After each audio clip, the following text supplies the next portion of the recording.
क्या लगता है कि अगले जो फाइनेंशियल ईयर आएगा 2017-18 उस फाइनेंशियल ईयर में एमएसएमई क्या नए आयाम स्थापित करेगा? देखिए, ईज ऑफ बिजनेस की तरफ जो हम गए हैं उसमें काफ़ी उसका परिणाम अच्छा आया है। जैसे हमने उद्योग आधार मेमोरेंडम रजिस्ट्रेशन के मामले में ऑनलाइन हो गया।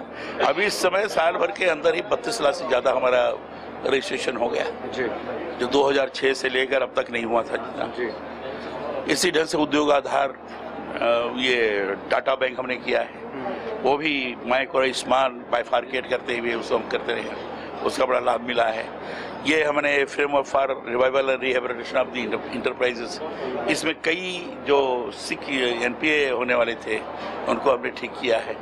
तो इसका एक बड़ा अच्छा परिणाम हुआ है। और साथ ही साथ प्रोक्योरमेंट पॉलिसी के अंतर्गत उसको भी हमने अच्छा दिया है। 20% जो मैंडेटरी था, अब उन्होंने जितने भी मिसयूज थे, चाहे स्टेट हो चाहे सेंटर हो, वो सब आगे बढ़ रहे हैं। हम उसकी लगातार मॉनिटरिंग कर रहे हैं। तो ये सारी चीज़ें बड़ी सकारात्मक तौर पर जा रही हैं। और एमएसएमई के क्षेत्र में चाहे खादी हो, चाहे कॉयर हो, चाहे मैन्युफैक्चरिंग सेक्टर हो और चाहे सर्विस सेक्टर हो, सभी सेक्टर में चौतरफा हम लोगों की तरफ से काम हो रहा है और उसके सर्विस मॉनिटरिंग भी हो रही है। क्योंकि सर्विस सेक्टर का आपने जिक्र किया, मैन्युफैक्चरिंग को लेकर के बैंक्स भी थोड़ा बहुत आगे आते हुए देखे गए हैं और एमएसएमई की तरफ से भी काफी काम किए गए, लेकिन सर्विस सेक्टर के अंदर अभी बैंक्स इतनी एग्रेसिव मोड के अंदर में नजर नहीं आए। बैंक्स को हम करने की कोशिश कर रहे हैं जी, और मुझे लगता है तो भी पहले की तुलना में बेहतर हुआ है जी।